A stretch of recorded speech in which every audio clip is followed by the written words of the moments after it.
Hello, everybody, and today we are going to be reacting to The Legend of the Music, The Legend of Vox Machina. Yes. So I'm Kat. I'm Tat. And just letting you guys know, we are gearing up to doing some long-form reactions of Critical Role Campaign number 2. Yay! We're actually gearing up this week to film the first episode. As you guys know, it's going to be both on Patreon and on YouTube. So if you guys want the more uncut version, that's going to be us also just randomly like talking and having lots of tech issues, by the way. And something that's easier to sync up than it will be on YouTube, go head over to our Patreon. But yeah, we're going to do it in a way where it's like, what? It's like the first... It's in 2 parts, so apparently there's a break in between each like filming session. So we're the first part will be the first part until the break, and then the second part will be the end. And it's going to be fun, and we can't wait to experience it with you. Yeah! Honestly, we want to learn how to do D&D properly, but also, since we love Vox so much, we also are like, we want to see what their other stories are kind of about. Also, if you guys do know when the second season of Vox Machina is going to come out, just let us know, because we're very excited. There's also comics and other things in store, so if that's something you also want us to kind of like cover, let us know. We'll probably take a poll over on Patreon what's next once we kind of get into the feel of how the heck we're actually going to be filming this stuff. Anyway, so let's get started, because this is about music, and we're going to have a lot to talk about how sometimes you need music, sometimes you don't, and to capture a scene. I've noticed on Vox they do very similar to how like Kamen Rider did it in specific Kamen Rider. If you're a fan of Kamen Rider like we are, you know what we're talking about, where we always say with our reactions is like you don't necessarily always need music to fully capture the scene. Sometimes it's just within the acting, but the music does sway it, you know, it kind of in a way captures it enough to be like if it's needed or not, and Vox kind of like utilized it in the perfect way. In a way, the music for Vox felt as if it was a character. You know, it flowed very naturally with the characters and what they were up to. It wasn't just like a random because I feel like especially with anime specifically, because we do have a lot of anime reactions on Patreon. Anyway, so with anime, they kind of utilize music to make a scene more dramatic, which I feel like if you are a good enough writer, you don't really need the music to be that dramatic to get the feeling of what your scene is portraying. But Vox does it perfectly, and Kamen Rider is another one that does it perfectly with music placement. Now, that's the thing. If you want to do like with music for your series, you want to make sure it loops perfectly, and it kind of makes it where it doesn't distract the viewer from what's going on. And I feel as if with musicians and composers and how they actually do this, they take time to actually utilize it and make it where it does work out. It makes the characters feel like they're in that moment. It doesn't break the immersion. So let's see how they do it. Heck yeah. If you have a good sound system, get it ready. Get on the TV, crank the volume up. When the music kicks in, it's epic. It's the final cherry on top. I think everyone's going to love the ride in the show.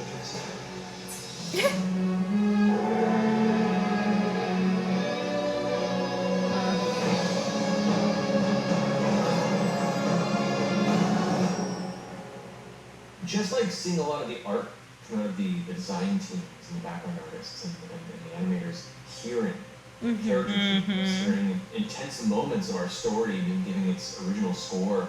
There's a lot for a voice actor to say too. Yeah, especially hear it. Instantaneously.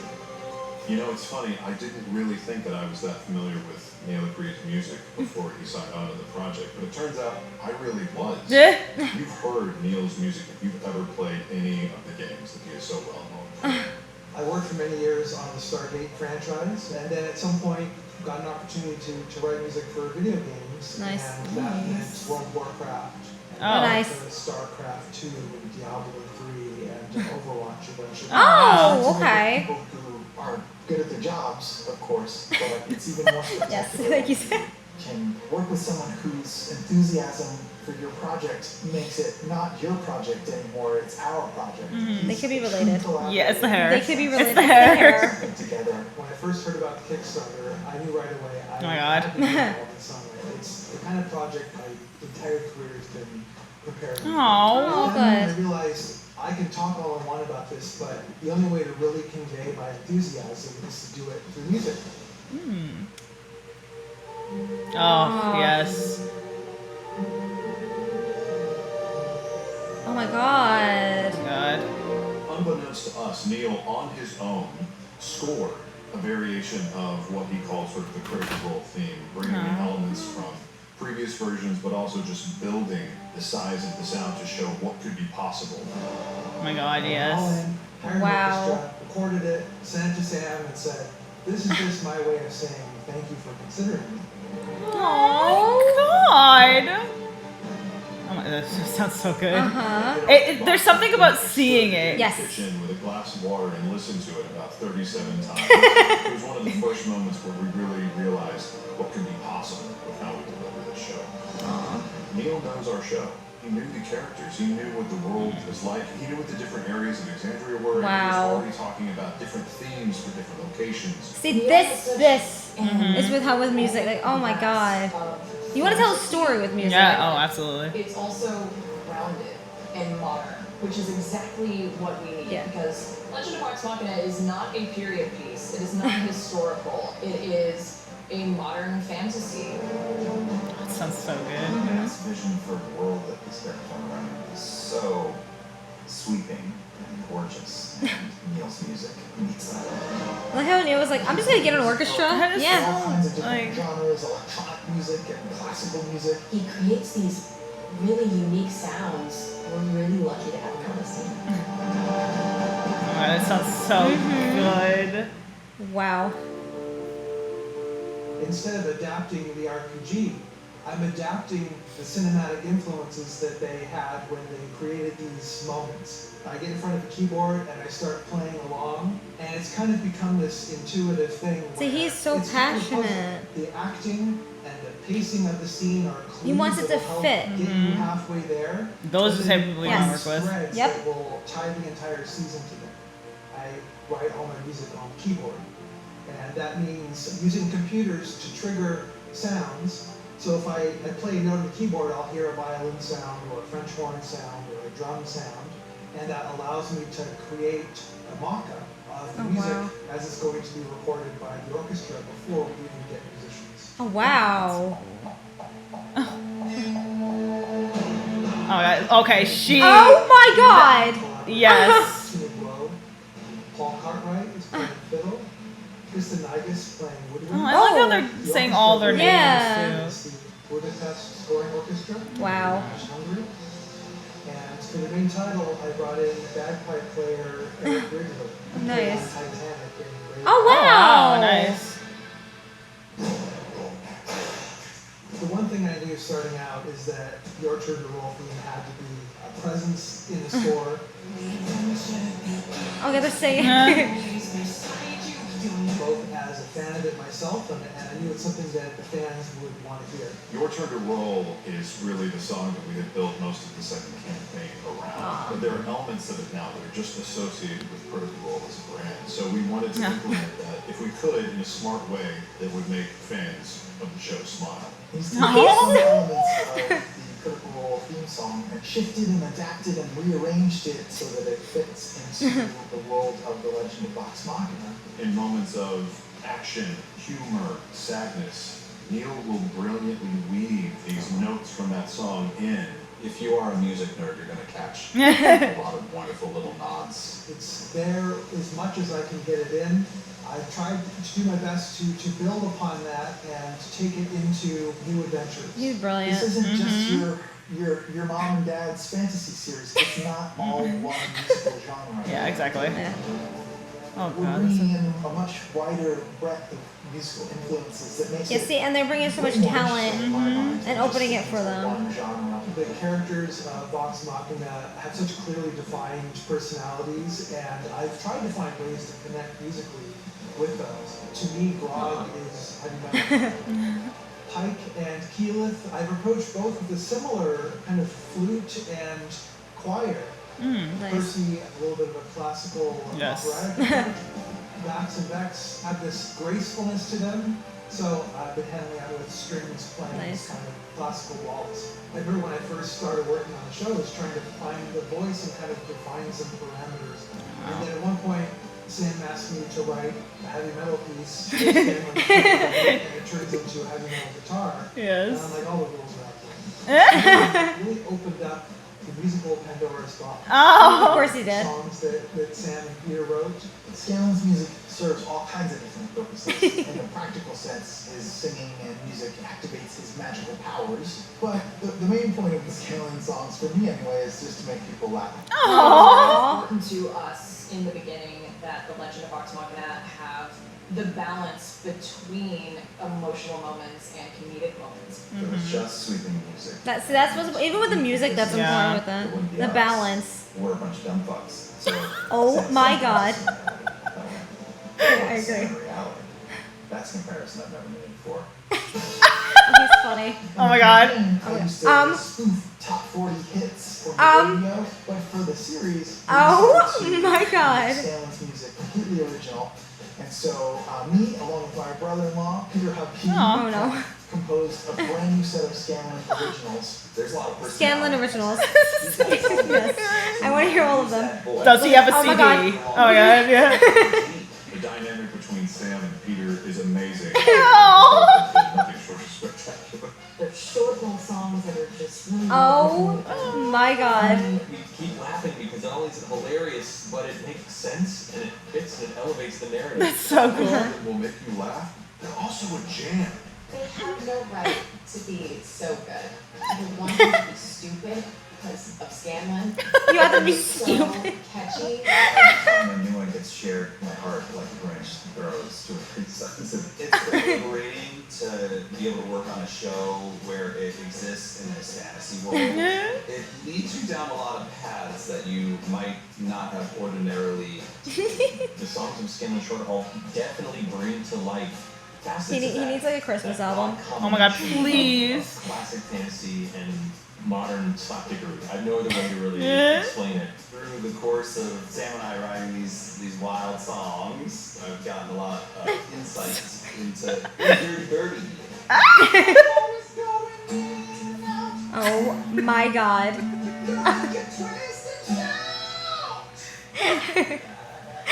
Yeah.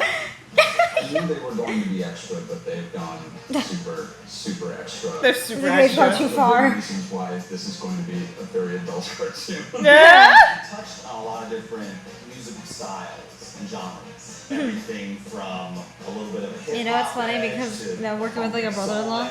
Yeah, I know. A country kind of style. There are absurd songs and there are heartfelt songs. It's magic.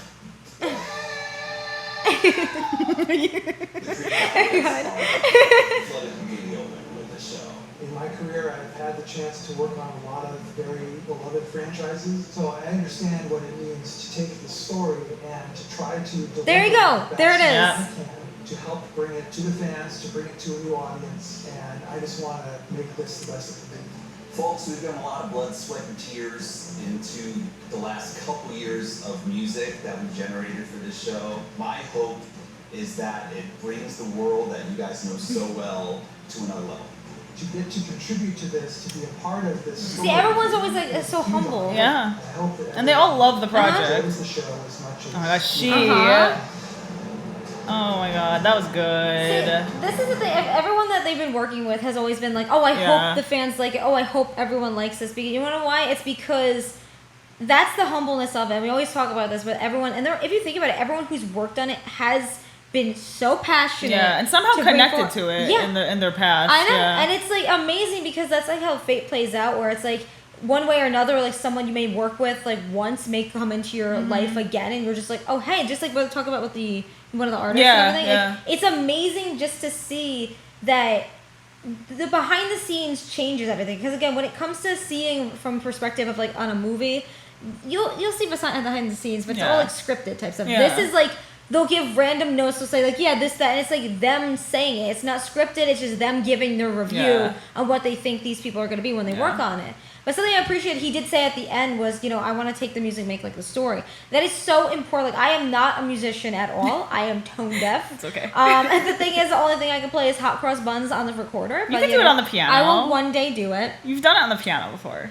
I'll give her credit where it's deserved. Okay, but I'll do it one day. The thing is when it comes to seeing that people, like he made a whole entire orchestra and did it as like a thank you note, almost like thank you for considering me. Seeing that he was able to kind of in a way capture the feelings and kind of put the characters on the spotlight, like Grog's gonna have this, Percy's gonna have that. It's like he puts them on the spotlight and gives them extra care. It wasn't just like, oh, I'm gonna make the same type of story for everyone. Especially for a story like this, it's like you need different music because it's like there are different scenes. Like there's the comedy and there's the drama and all that. So you can't have the same type of music I gotta say, one thing I really appreciated, because musicians do not get enough credit where it's deserved.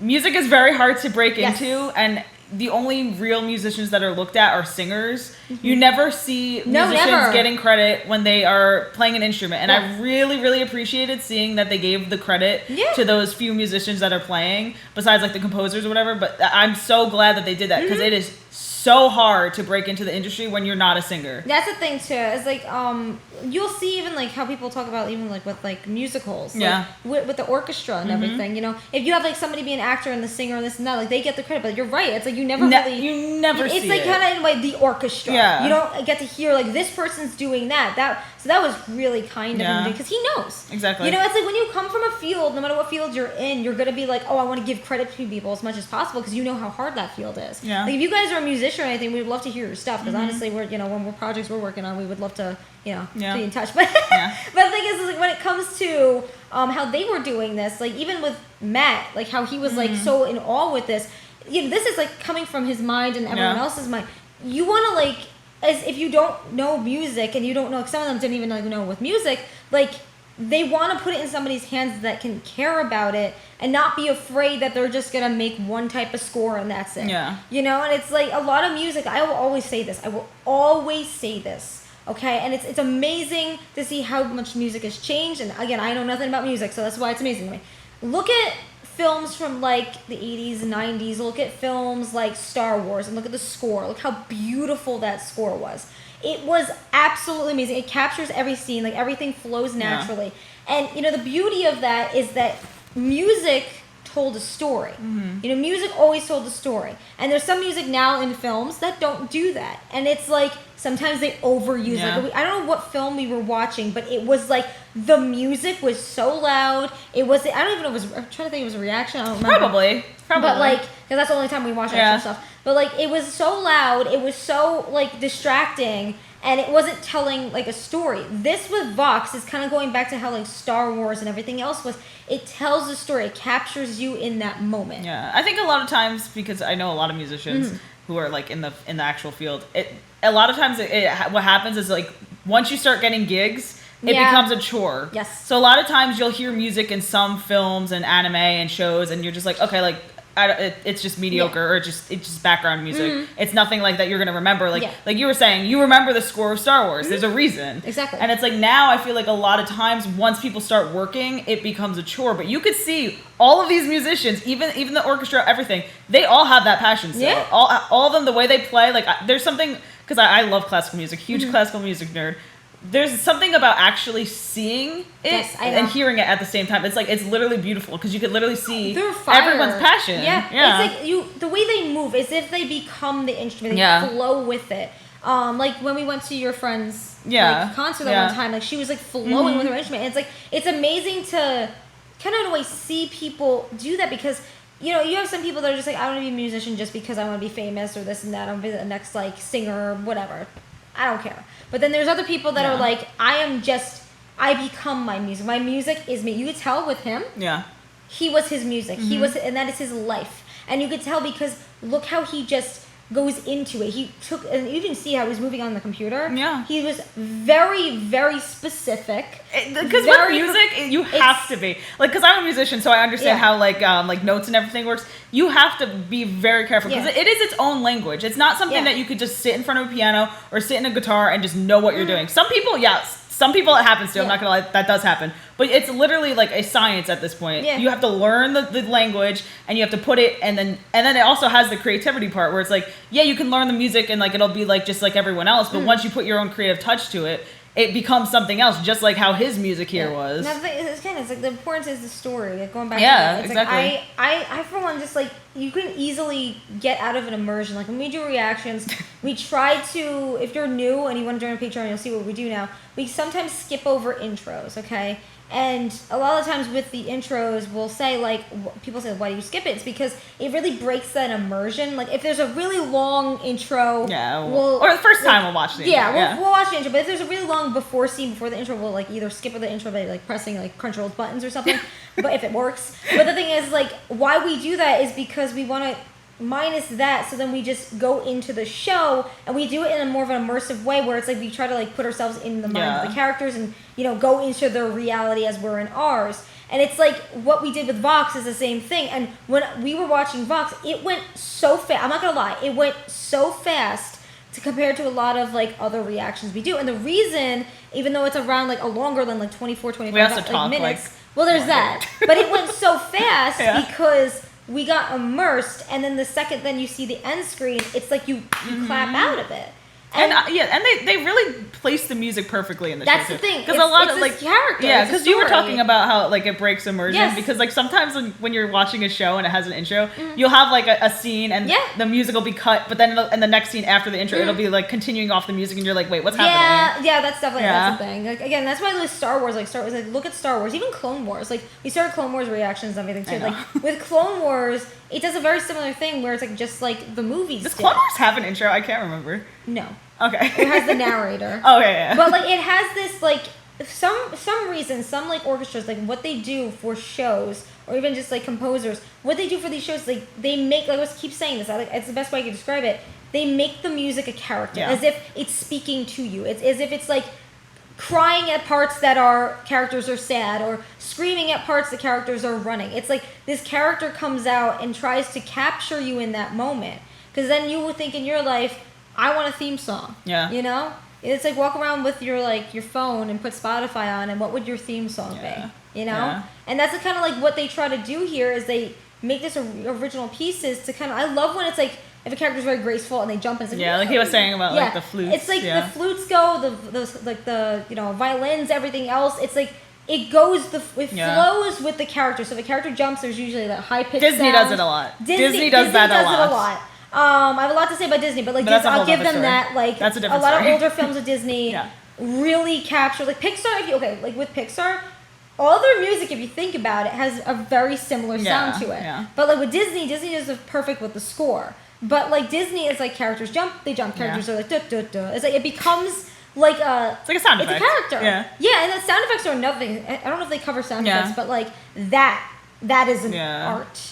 Like League of Legends with Riot Games, they actually did cover that, and I was like, oh, I want to see. It's blown away. Like they use cabbages when people are like being punched. That's actually so cool. That's probably such a fun job to have. Yeah, right. And then I think someone used like some kind of egg for something. And I was just like, what? They use like metal for obviously the swords, but it's so cool. Like even with like Star Wars, like you know the scene with Anakin, like baby Anakin when he's like racing. The when they were learning about that, the sound effects, how they made that, I'm just like, what in God's name? How is this possible? And it's like you want to emulate that sound, and that's why I wish I don't think they cover it, but even in Vox, if you'll hear the sounds, it's it's not overused sounds. It's not like just like throwaway sounds you get on the internet. It's literally, you could tell it's different and it sounds more real, because it's like for some reason people think the cabbage is when you're punching it sounds like it's like a punch, but Konosuba is a different story.